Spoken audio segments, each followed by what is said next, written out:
Hello friends, Supriya kitchen टीममध्ये स्वागत आहे। चला आजची रेसिपी बघूया। खूप छान आणि टेस्टी रेसिपी आहे आणि सोपी पण आहे। तर आज आपण इथे वेट लॉससाठी एक छान अशी रेसिपी बनवणार आहोत। तर इथे मी रताळे घेतलेले आहे। आज आपण इथे रताळ्याची खूप छान आणि टेस्टी रेसिपी बनवणार आहोत। तर मी ते ऑलरेडी याला बॉईल करून घेतलेला आहे आणि ह्याचा वरचा साल पण आपण काढून घेऊया। काढून घेतल्यानंतर ह्याला एका भांडीमध्ये किंवा बाउलमध्ये तुम्ही घालून छानपैकी मॅश करायचं आहे आपल्याला। तुम्ही बघू शकता मी इथे फोर्थनी मॅश करत आहे। मॅश केल्यानंतर याच्यामध्ये काही भाजीपाले वगैरे तुम्हाला जे पाहिजे ते भाजीपाला तुम्ही घालू शकता। तर मी इथे थोडेसे मॅश केलेले पनीर घातलेले आहे। पनीर पण हेल्दी असतं। तर एक बाउलभर मी इथे पनीर घेतलेला आहे। होममेड पनीर आहे ते घातलेलं आहे।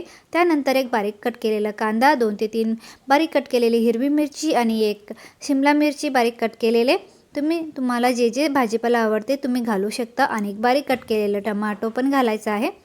आणि त्यानंतर मी इथे पत्तागोबी पण घेतलेला आहे ते पण घालून घेते। पत्तागोबी घातल्यानंतर मी इथे गाजरला छानपैकी असं कद्दूकस करून घेतलेलं आहे। ग्रेडरने ग्रेड करून घेतलेला आहे।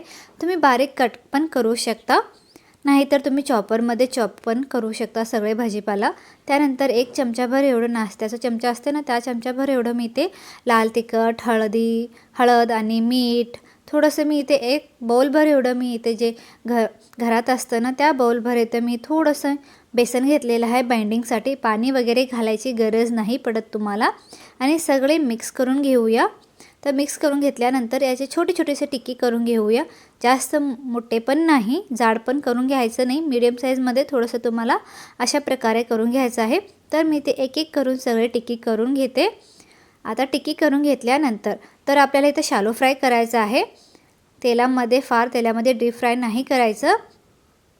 तर मी ते तूप घेतलेलं आहे, घरात तूप होतं तर तूप घेतलेलं आहे, होममेड तूप हे तूप घालून छानपैकी तुपाला आपण गरम करून घेऊया। हेल्दी पण राहतं तूप घेतल्यामुळे। तुम्ही पाहिजे असेल तर बटरमध्ये पण शॅलो फ्राय करू शकता। जास्त तेल नाही घालायचं, फक्त एक चमचाभरही तेल घालायचं आहे तुम्हाला। तेल घातल्यानंतर आपण गॅस फ्लेम मीडियम फ्लेममध्ये ठेवून तूप घातल्यानंतर आता याला मीडियम फ्लेममध्ये ठेवून छानपैकी असं आपल्याला परतून घ्यायचं आहे, शॅलो फ्राय करून घ्यायचं आहे। 2 मिनटं मी ते लिड क्लोज करून घेते, कारण जे आपण बेसन घातलेलं आहे छानपैकी शिजलं पाहिजे। त्यामुळे मी इथे थोडंसं लिड क्लोज करून झाकण लावून शिजून घेतलेलं आहे। आता छानपैकी खालच्या बाजूला शिजल्यानंतर याला हळू आपण पलटून घेऊया। तुम्ही बघू शकता खूप छान आणि टेस्टी पण आहे। मुलांना पण हे रेसिपी आवडेल। त्यांच्या लंच बॉक्सला पण तुम्ही बनवून देऊ शकता। नाहीतर तुम्हाला वेट लॉससाठी तर हे परफेक्ट रेसिपी आहे। रताळ्याची पनीर हेल्दी सगळे जे जे आपण घातलेलं आहे ते सगळे हेल्दी रेसिपीज आहेत, भाजीपाला आहेत। तर इथं छानपैकी दोन्ही साईड आपण परतून घेतलेलं आहे। तुम्ही बघू शकता थोडंसं कलर पण चेंज झालेला आहे। मी इथे थोडंसं जास्तच भाजून घेतलेलं आहे। आता परत एकदा मी इथे पलटून घेते, कारण दोन्ही साईड छान असं क्रिस्पी व्हावं म्हणून मी ते दोन्ही साईड थोडंसं एकदम लो टू मीडियम फ्लेममध्ये ठेवून आपल्याला इथं फ्राय करायचं आहे। तर हे छानपैकी दोन्ही साईड फ्राय झालेलं आहेत। तुम्ही बघू शकता गोल्डन ब्राऊन कलर आलेला आहे। तुम्ही पण हे रेसिपी जरूर ट्राय करा, खूप सोपी पण आहे। तर तुम्ही बघू शकता आता गरमागरम ह्याला आपण सर्व करून घेऊया।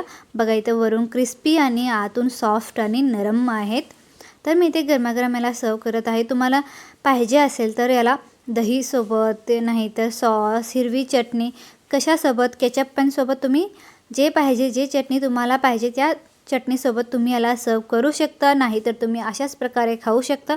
खूप टेस्टी आणि मजेदार बनलेले आहेत। आजकाल मुलं तसंच तुम्ही रताळे वगैरे दिला तर खात नाहीत, तुम्ही अशा प्रकारे बनवून दिलं तर पण खातेत। तर अशाच प्रकारे पुढच्या व्हिडिओमध्ये भेटूया। नमस्कार।